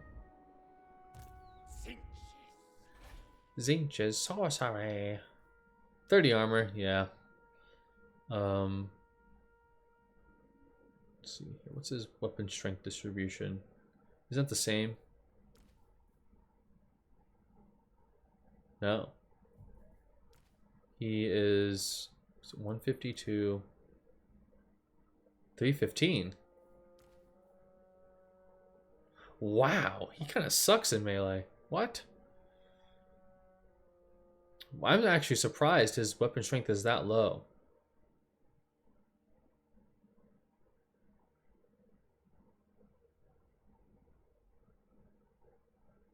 And you can increase his stats a little bit. Like, I'm presuming the demonic onslaught is in his skill tree. I don't think it is, but yeah, wow, he's really bad in melee. That's funny. Oh, it's a shame. It's a shame. I know he has this, which is kind of lame because, like, well, actually, that's not kind of lame because if you stack that with Greater Arcane Conduit, you have plus 20%. So it's pretty good. But like, you don't have Final Transmutation. But like, I guess if you farmed like maybe 2 of these guys, and you know, you could stack like 40% just between 2 of them. I don't know. Just feels really bad. Yeah. Like the Gaze of Fate. I thought that was the Gaze of Fate. The Gaze of Fate being on all the characters is good, but it's not enough to like really save them. And the problem, you know, I'm gonna go on a bit of a rant. The problem with one of the problems with Tzeentch is that if you have big battles like 4 armies versus 4 armies, right? You're still dealing with one pool of magic. And that's kind of unfair, right? Because like you have all these sorcerers building up their own like pools of magic, and you're stuck with just one for the whole fight. It definitely, in my opinion, they should be like cumulative, or like if it's too OP, then they should like add them all together and then like divide by 2 or something. So at least it matters, right? So that's just a huge bummer because it's like, yeah, sure, you could stack them, but like, who cares, you know? It's just not that important. Now, what you can do, but in head-to-head, this is kind of like, it's currently in a weird state. If you're in a huge battle, you can, you could set your army to AI controlled, right? And what that does is it gives you, of course, the AI control of your entire army, but also it gives the casters their own winds of magic. So they'll cast their own spells, but you don't control them. And that's like, you know, I almost lost a head-to-head campaign. Still ongoing because I set an army to AI control, right? So the battle happened here, and the Bretonia player was like trying to hit my settlements and then retreat into the ocean so I couldn't teleport ambush him. Pretty smart tactic, right? But I had Kairos like kind of up here, and I had like 2 armies over here, and I force marched the armies into, no, I had a Kairos and a second army up here, and I had another army here. Force marched this guy here, and I force marched the other guy around because I knew I needed the extra space, and I brought Kairos in. And then when the battle started, I set a few dudes to AI control, right? And the AI army was on the opposite side of the battlefield of me, and because it was AI controlled, I couldn't move the reinforcement marker. And then the army just got wiped by cavalry because it couldn't do anything.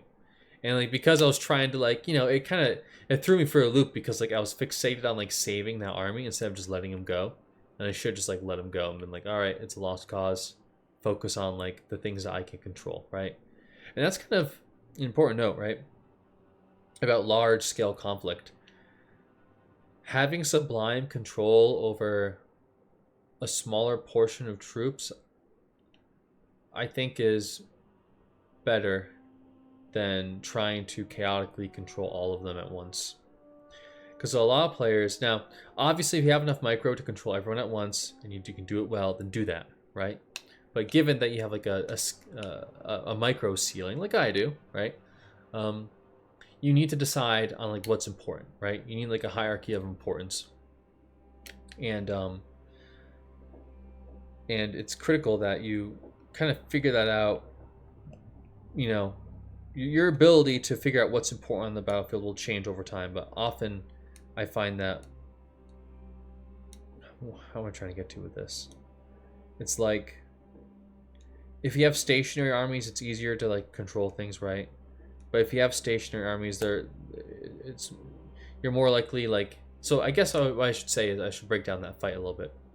So like because I was trying to save the other army, I was like dueling with Alberic and like his freaking characters without like OP final transmutation because it was SFO, and we were doing a decent job of it. But while that was going on, like I wasn't sniping the healing mage who was healing Alberic, keeping him in the fight, and I wasn't properly positioning my army that had like a bunch of halberds and flamers in it. It was like a flamer halberd box, and I was trying to position it such that it intercepted the enemy reinforcements on the flank. But by the time they were still moving to their position, by the time the other army came in, and because they were moving, they weren't braced and they got charged, and it was like a disastrous position. Right, it should have been a really solid one, but it just kind of unwound. And I've played games where it was like I remember this battle. Was I Chaos? Or maybe it was an AI. I think it was in game 2. But a Chaos player. Game 2. I think it was like a Chaos player was attacking the island of the donut of Ulthuan. And oh, you might hear my dogs barking. The island of Ulthuan. And the high elf player, just like he had his reinforcements in, it came from the opposite side of the battlefield. Like there was a scrap going on like the other side, and he just box selected and he right clicked, right, like towards the fight. And because his units weren't in any formation, I saw them in the blob and I just cast Burning Skull on them, and they lost like 50% HP immediately. And like that's just like it's such a fast way to lose a battle, right? It's just to not be organized. So like even if like one force is like getting a bit wrecked, it's usually better to form up orderly and then like approach in a very, I guess, calculated manner, right, with that second army, because it's better the enemy have to fight two full forces that are separate, that are like a bit separate by like a minute, let's say, than like two forces at once, but like they're so disorganized that they just get blown up by spellcraft. Right. So I guess with that kind of covers just about everything I need to say about the faction. I hope that you find this useful and that you could have fun with Kairos Fate Weaver before the life cycle of Total War Warhammer 3 comes to an end, because it is. Oh, actually, you know what? Now that I zoomed up here, important note. The changeling, like how would you confederate the changeling, right? So you thought this was the end? Surprise! Subverting expectations. So anyways, by the time you see this area, it's pretty likely that the changeling has like been beaten as an army and then has gone into hiding, right? I say gone into hiding because like the AI just doesn't recruit his armies anymore. If they do, they're super passive and out of the way, right? Like they rightfully designed him as a passive AI because he'd be hell to deal with for anyone starting in Reichland. So how you confederate him, because you'll have vision over this land, but you cannot see him, right? The only way to know is you like click on Stirland or you click on like Empire, right, or Reichland in diplomacy, and they're usually at war with him. You join war against against the changeling to reveal him to your faction, right? So to be friends with him, we have to declare war on him. It makes perfect sense. I'm not the crazy one, you are. Perfect Tzeentch logic. But because you farmed so many Tzeentch mutants by the time you're on your third confed, he quickly goes to peace with you, and then over time, you can confed him. Now, disclaimer, I haven't tested a sequence that is fast enough to reveal the changeling and confederate him. Because like if you do that, you're gonna sacrifice your confed over here. That's just what's gonna happen, right? Like there's no way around it.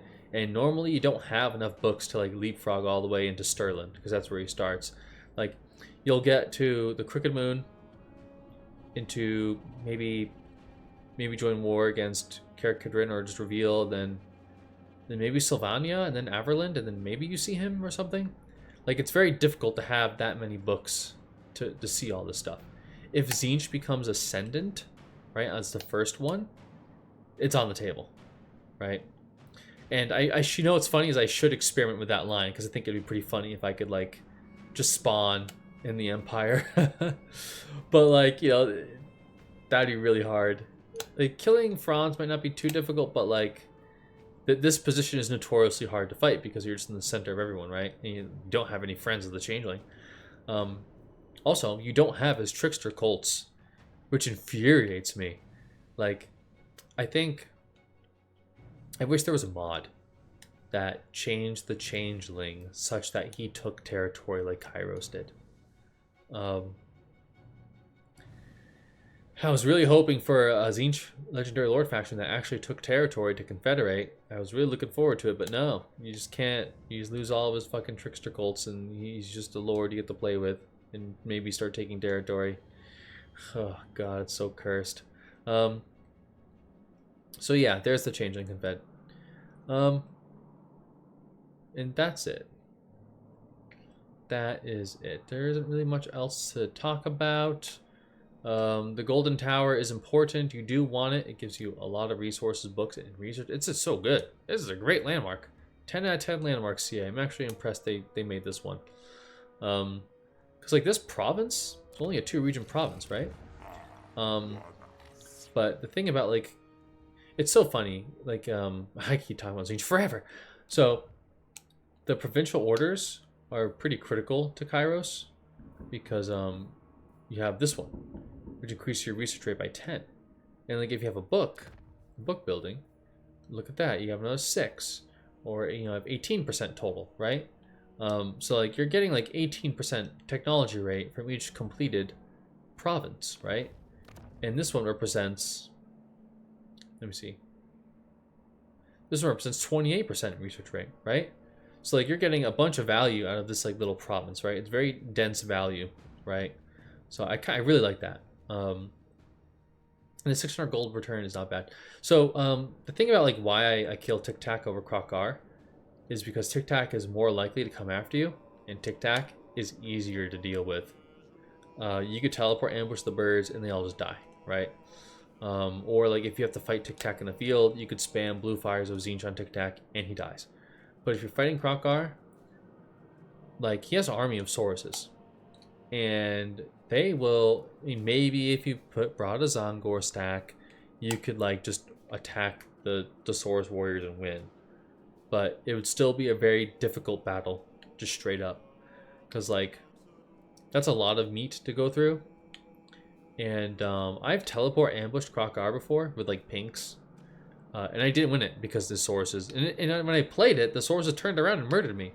So maybe there is a sequence where you're building Zongors and you kill Krokar, but like, you know, case in point, he's not really after you early on, right? So I think it's just best to kill Tic Tac, and then like you can wait on Krokar, and then like you send a third army to go sweep him. And you want Kairos in the desert too, like just from a tactical standpoint. It's better to have him operating in this area because like, you know, he's after these key provinces, right? He's positioned, I guess logistically I should say, and tactically too. It would both work. He's just best positioned to take this territory. Now another note, last note. Let's see here. Last note. I'm blind. Oh, there it is. Blind. No, I said there it is. There it is. Okay. So these resource buildings are trash. These are garbo. These are buns. Don't ever build these damn things. They're so stupid. 3 books per turn? Not relevant. Even if you're spamming like the book building, or even if you're spamming the what should I say? The book skill with the book club, right? You got multiple lords, and you got the fucking provincial order going for like an extra 50% books generate. It's not worth it. This shit ain't worth it. So don't ever build it. If you need money, build this. 100% better, right? This is going to be much better at projecting your power across the map. Um, so yeah, I believe that concludes it. Thank you for listening, and I hope that all this stuff helped. Have fun. Adios.